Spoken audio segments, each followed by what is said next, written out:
Baik, Assalamualaikum warahmatullahi wabarakatuh.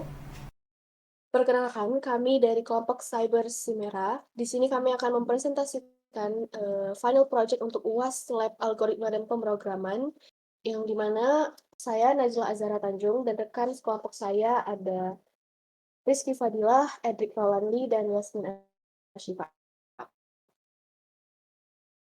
Di sini saya mendapat tugas untuk menjelaskan di bagian header dan int name. Kemudian Fadil di bagian generate board and display all board. Edric di bagian display board dan Yasmin di bagian is refilled, open cell, and is win. Untuk fitur dari final project kami, di mana final project kami ini adalah membuat sebuah game Minesweeper Lite, yang dimana Minesweeper ini adalah permainan logika yang tujuannya itu untuk menemukan untuk membuka semua kotak yang tidak berisi ranjau dari sebuah papan board yang bisa 6x6, 9x9, ataupun 16x16. Nah, untuk membukanya itu menggunakan petunjuk angka yang muncul saat kotak dibuka. Untuk fitur yang kami gunakan di sini ada 5 fitur, yang dimana seperti yang sudah saya jelaskan, kami menggunakan board 6x6, kemudian kami menggunakan bom yang bisa di-randomize, kemudian programnya bisa diulang, kemudian akan ada validasi jika inputan di luar range, dan menggunakan kelas agar program lebih terstruktur. Langsung saja kita masuk ke blok kode Minesweeper ini, yang dimana di awal kami menggunakan 3 header, yaitu include iStream yang fungsinya itu untuk input dan output. Kemudian ada include sctdlib, itu fungsinya untuk randomize angka. Dan yang ketiga itu adalah penggunaan ctime, yang dimana ini sebagai parameter dari sctdlib tadi. Langsung aja ke bagian main blocknya. Oke.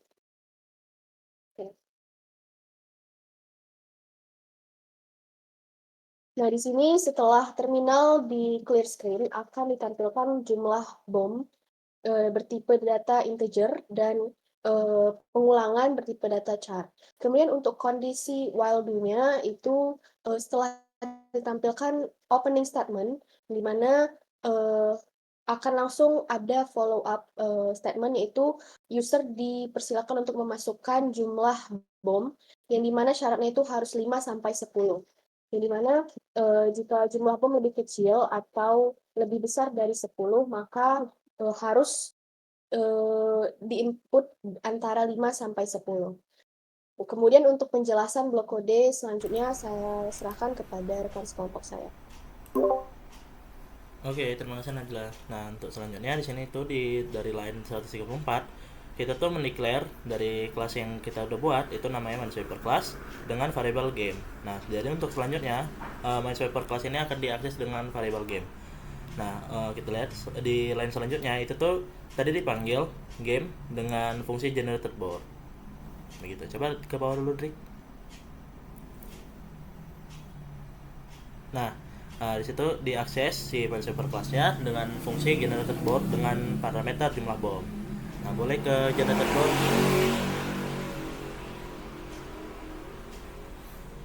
Nah, ini tuh fungsi dari generated board. Nah, tipe fungsinya itu ada void dengan parameter jumlah bom. Nah, pertama itu dia itu akan memanggil clearboard. Nah, clearboard ini untuk apa? Nah, clearboard ini tuh fungsinya untuk konstruktor dari kelas yang dan juga fungsi-fungsi yang ada di dalamnya begitu. Nah, itu clearboard ini akan sebagai pemberi nilai awal. Nah, kemudian di sini tuh kami menggunakan srand. Srandom itu untuk randomize bomnya nanti dengan time itu 0. Nah, maksudnya kenapa time itu 0? Nah, jadi setiap user akan run program ini, maka randomize itu juga akan berubah-berubah begitu. Nah, selanjutnya di sini tuh kita declare untuk variable bomb place sebagai integer. Nah, bomb place ini akan menyimpan nilai jumlah bom yang sudah diletakkan di dalam board. Nah, di sini itu tuh menggunakan perulangan while di saat bom place-nya itu lebih kecil dari jumlah bom yang telah diinputkan user, maka program akan mengulang terus sampai sesuai dengan jumlah bom yang telah diinputkan.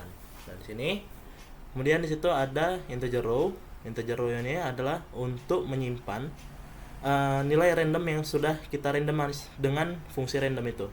Nah, kenapa dia pakai persen 6? Nah, itu bakal randomize dari nilai 0 sampai 6 begitu. Begitu juga di kolom. Nah, kemudian di situ tuh ada conditional if.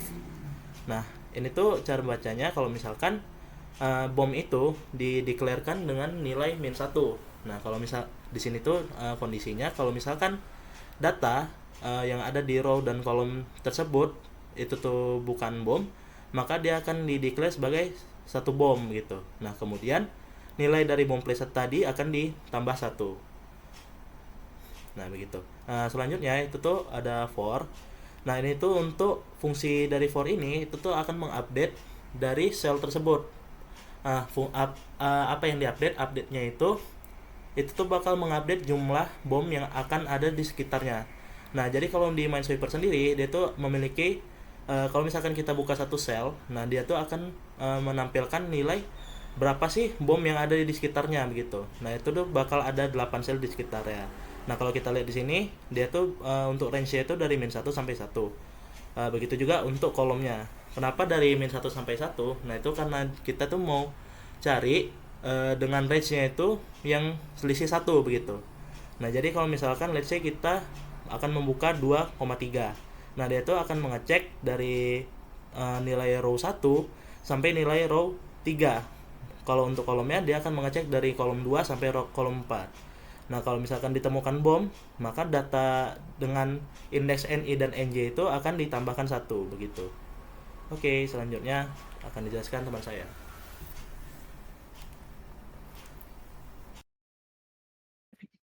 Thank you. Jadi selanjutnya setelah dari penjelasan Fadil yaitu generate board-nya berdasarkan dengan jumlah bom yang dimasukkan oleh user. Di sini kita akan memasuki ke row 137 di mana ini adalah perulangan untuk fitur dari Minesweeper ini sendiri. Nah, jadi di sini di set agar true. Nah, kenapa? Agar perulangan ini terjadi dan dia akan memasuki ke if. Nah, if ini itu nanti ada 4. Nah, kalau misalnya ada nih if yang tuh bakal continue atau melanjutkan dari display board sendiri atau ada yang break atau keluar dari perulangannya. Nah, jadi uh, pertama setelah dia mau memasuki while dia akan memasuki ke kelas yang tadi yaitu game dot displayboard. Nah, displayboard sendiri itu um, masuk ke line dari 49 di mana displayboard sendiri adalah function apa bukan function apa sih namanya void. Nah, jadi di sini menampilkan si tampilan dulu yang kosong. Nah, di sini perulangannya itu dari J dari 0 hingga lebih kurang dari 6 yaitu 5. Nah, jadi di sini kalau misalnya di run ketika user memasukkan, nah dari awal untuk row dari 51 sampai 53 itu untuk menampilkan dari ini indeks dari 0 sampai 5 untuk um, secara horizontal. Nah, lalu dia akan see out end line, yaitu dia bakal spasi ke bawah. Lalu untuk for in nya ini dan di see out ini untuk menampilkan dari yang vertikal dari 0 sampai 5 juga. Nah, setelah itu dia ada for dalam for lagi di mana ini akan masuk ke dalam if. Nah, if-nya itu apa? If-nya itu ada nanti ada reveal, yaitu dia itu mengecek apakah ini true atau bukan dari um, reveal itu sendiri. Jadi nanti I sama J-nya itu dicocokkan sama koordinatnya. Nah, selanjutnya, jika ini true, maka dia bakal masuk. Oh, ngecek lagi. Apakah data tersebut itu min 1 itu berarti bom. Nah, kalau misalnya bom, nanti boardnya itu bakal diganti menjadi S. Kalau misalnya bukan min 1 nih, berarti yang lain. Nah, maka dia akan diisi dengan angka 0 atau berarti di sekelilingnya itu tidak ada bom apapun. Nah, tapi kalau misalnya ada, nah di sini dia udah ada masukkan datanya di sini. Jadi kalau misalnya tetangganya nih, dapat tetangganya nih ada bom lain, nah nanti bakal dijumlahkan dengan data ini. Nah, setelah itu uh, akumulasi akan dilakukan dan juga di sini maka ada out untuk boardnya sendiri. Hasilnya ya seperti yang ditampilkan di sini. Kalau misalnya dimasukkan contoh, um, nah ini akan keluar. Tadi kan baris kedua dan kolom ketiga sesuai dengan dimasukkan. Nah, di sini muncul 0, berarti di sekeliling antara koordinat 2 dan 3 ini berarti tidak ada bom. Oke, berikutnya ini sudah masuk ke display. Lalu ada deklarasi untuk row dan kolom sendiri. Nah, jadi kalau misalnya di sini tadi kan udah dimasukkan ya dan kolomnya, yaitu dimasukkan input user, row dan kolom. Makanya itu kenapa ketika masukkan 2 dan 3 dia tuh ke sini. Nah, lalu dia akan masuk ke if. If-nya itu untuk apa? Untuk mengecek apakah inputan user itu koordinatnya benar atau enggak. Nah, contoh kalau misalnya dimasukkan angka negatif atau lebih dari koordinat yang seharusnya. Nah, dia tuh bakal muncul kalau koordinat itu nggak valid dan dia bakal ngulang lagi minta si user untuk melanjutkan dari yang sebelumnya yang sudah yaitu di 2 sama 3. Nah, kenapa bisa begitu? Karena di sini ada if-nya. Ketika row itu lebih kecil dari 0 ataupun negatif, berarti kurang dari ini atau row lebih besar dari game get size-nya. Nah, get size sendiri kalau dari game itu adalah 6. Nah, jadi ketika kita masukkan bukan angka 5 nih, berarti ada dari 6, 7, dan seterusnya. Dan begitu juga berlaku untuk yang kolom, maka dia akan memunculkan koordinat tidak valid karena dia tidak bisa menemukan yang sudah ditentukan. Oke, mungkin yang selanjutnya boleh dijelaskan oleh Yasmin. Nah, selanjutnya kita memiliki beberapa kondisi if nih. If yang pertama itu menggunakan function isRevealed. Kita ke function isRevealed. Function isRevealed sendiri memiliki tipe data boolean, di mana dia akan mengecek apakah reveal dari row dan kolomnya itu bersifat true or false. Boleh Drik scroll ke atas yang apa isRevealed. Nah, is revealed. Nah, kalau misalnya revealed-nya row dan kolomnya yang tadi itu sudah true, dia bakalan return true ke boolean is revealed tadi. Tapi kalau misalnya masih false, dia bakalan return false juga ke is revealed. Nah, fungsi dari kondisi ini ke bawah. Yang di bawah, Drik, yang if. Nah, fungsi dari kondisi ini tersebut itu bakalan ngecek kalau misalnya apakah inputan user yang tadi itu sudah di-input sebelumnya. Kalau misalnya tadi sudah di-input sebelumnya, maka program akan mengeluarkan outputan kalau misalnya kotak sudah dibuka. Nah, kalau misalnya belum di-reveal nih, dia bakal nge-skip kondisi ini. Selanjutnya ada kondisi kedua, yaitu menggunakan function OpenCell. Kita ke functionnya. Nah, OpenCell ini dia memiliki tipe data boolean juga. Yang pertama dia akan ngecek apakah inputan user row dan kolomnya itu di luar dari size array tersebut atau misalnya revealed row dan kolomnya itu sudah bersifat true. Nah, dia bakalan return true ke open cell tadi. Nah, kalau misalnya tidak, nanti revealed row dan kolomnya akan bersifat true dan akan melakukan pengecekan. Nah, jika misalnya data dari koordinat tersebut adalah -1 atau misalnya bom, dia bakalan nge-return false ke open cell tadi. Nah, kalau misalnya tidak, dia akan nge-return true ke open cell tadi. Dari kondisi tersebut, fungsi dari kondisi tersebut, nah jika misalnya game open cell-nya itu bersifat false, berarti program akan mengeluarkan outputan kalau misalnya yang dimasukkan dari user tadi adalah letak dari bom tersebut. Dia akan keluar kalau misalnya kamu kena bom dan akan game over. Nah, di sini akan menunjukkan display all board yang sudah dijelaskan dari Fadil tadi, di mana dia akan menunjukkan semua posisi bom yang ada di board dan juga membuka semua sel yang belum dibuka sebelumnya. Selanjutnya di sini kita ada function game is win. Nah, this is win-nya sendiri, fungsinya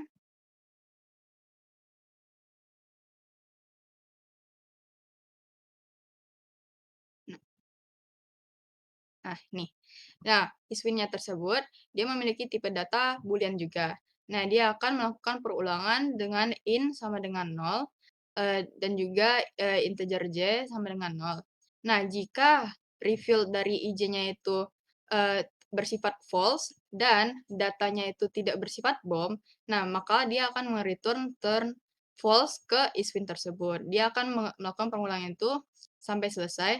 Nah, habis itu kalau misalnya sudah selesai, dia bakalan return true ke iswin tersebut.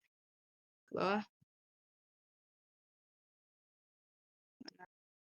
Nah, guna dari if-nya tadi, mana tadi? If win. Nah, guna dari, kondisi if-nya tersebut, dia bakalan ngecek apakah, semua display ini sudah dibuka dan tidak terkena bom sama sekali. Nah, maka akan mengeluarkan output-an "Selamat kamu menang," dan akan melakukan, pemanggilan display all board-nya juga, yang di mana nanti akan mengeluarkan semua posisi bom dan juga se membuka memperlihatkan semua sel yang sudah dibuka tadi, dan akan break. Selanjutnya akan dijelaskan oleh teman sekelompok saya. Oke, thank you Yasmin. Oke, tadi kan kita udah ada lihat tuh, itu tuh ada fungsi display all board. Nah, mungkin sebenarnya fungsi display all board ini basically dia tuh hanya menampilkan seluruh boardnya itu sesuai dengan data yang ada. Coba boleh di scroll ke display all board.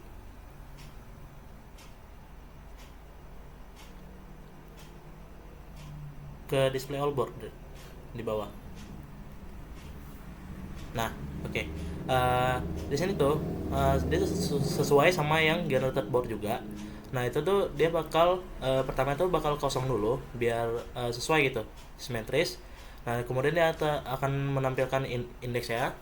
Lalu itu akan indeks ke bawah juga.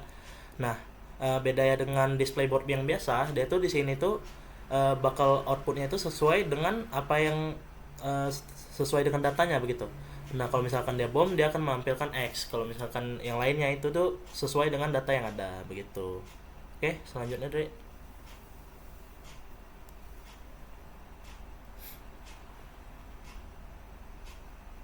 Nah, sesuai sama yang dibilang Najla di awal tadi, salah satu fitur kami itu dia tuh menggunakan dia bisa mengulang begitu. User itu bisa mengulang permainan jika diinginkan. Nah, di sini tuh program akan nanyain apakah Anda ingin bermain lagi. Nah, pilihannya itu ada dua, satu ya atau nol tidak. Nah, di situ kami menggunakan char agar lebih menghemat memori. Nah, kalau misalkan user itu menginputkan satu, maka dia akan memanggil fungsi main. Dia akan kembali lagi ke fungsi utama. Nah, kalau misalkan dia user menginputkan 0, maka program akan berakhir gitu. Nah, kalau misalkan pilihan itu tidak valid atau di luar range-nya itu, nah dia itu akan minta user untuk menginputkan lagi mau dia ulang atau tidak begitu. Oke, boleh coba di run aja nih program kita.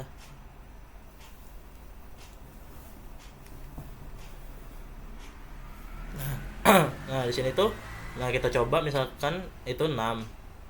Nah, dia tuh bakal bisa karena sesuai dengan range-nya. Nah, ini kita coba bebas deh mau berapa. Nah, dia tuh tadi tuh ada output dia tuh nggak valid begitu karena dia tuh udah di luar range-nya. Nah, di situ Edric ada coba 2 dan 3. Nah, itu tuh menampilkan di baris kedua dan kolom ketiga. Nah, itu tuh ada nilai 2. Kenapa nilainya 2? Nah, berarti di tetangganya ini yang 8 yang dia di sebelah atas, kanan, kiri, bawah. Nah, itu tuh bakal ada 2 bom di sekitar itu. Oke, ini tuh contoh kalau misalkan kita tuh kena bom gitu usernya. Nah, itu bakal di display semua seperti yang udah dijelaskan Mimin tadi. Nah, itu tuh bakal di display semua dan kalau misalkan bomnya itu dia bakal ditandai dengan X. Nah, oke. Nah, di sini tuh user tuh diminta dia tuh mau ngulang atau enggak. Let's say misalkan kita di luar range coba Dre. Nah, dia tuh nggak bakal bisa. Dia tuh bakal diminta ngulang lagi. Coba. Nah, sama juga. Coba misalkan 1. Nah, di situ user bakal diminta lagi untuk masukkan bom. Berarti dia tuh bakal ngulang dari awal. Coba lagi, Dre. Nah, itu contoh kalau misalkan usernya itu bandel gitu. Dia bakal masukin nilai di luar range. Nah, itu bakal diminta terus bakal sampai user tuh memasukkan nilai di dalam range-nya gitu. Nah, Coba apain yang kotak sudah dibuka? Nah, iya. Coba. Nah, coba lagi 0,0. Nah, kalau misalkan kan tadi yang dibilang Mimin juga pakai fungsi is reveal. Kalau misalkan dia udah dibuka, dia itu bakal dikeluarkan itu dialog kotak sudah dibuka. Nah, dia bakal nampilin lagi board yang tadi sebelumnya gitu. Oke, mungkin sedikit menjelaskan juga tadi seperti yang dibilang Najla di awal, di sini tuh kami ada fitur bahwa program kami itu menggunakan kelas. Kenapa kami menggunakan kelas? Pertama, agar program itu lebih terstruktur, dan kalau misalkan di kedepannya ingin dikembangkan lagi, maka itu biar lebih mudah dan fleksibel begitu. Selain itu, kan di kelas itu ada yang namanya private sama public. Nah, fungsinya itu untuk apa? Dia itu untuk keamanan. Kalau misalkan private itu, dia tuh nggak akan bisa diakses di luar kelas tersebut. Nah, sedangkan public ini bisa diakses di mana aja. Jadi, kalau misalkan dikembangkan, itu tuh penerapannya bisa lebih luas lagi, begitu. Oke, mungkin saya kembalikan kepada Najla sebagai moderator. Terima kasih. Mungkin itulah penjelasan dari program Minesweeper Lite dari kelompok Cyber Simera. Lebih kurang kami mohon maaf, dan kepada kakak-kakak Aslab jika ada saran ataupun perbaikan akan kami terima dengan senang hati. Akhir kata, wassalamualaikum warahmatullahi wabarakatuh.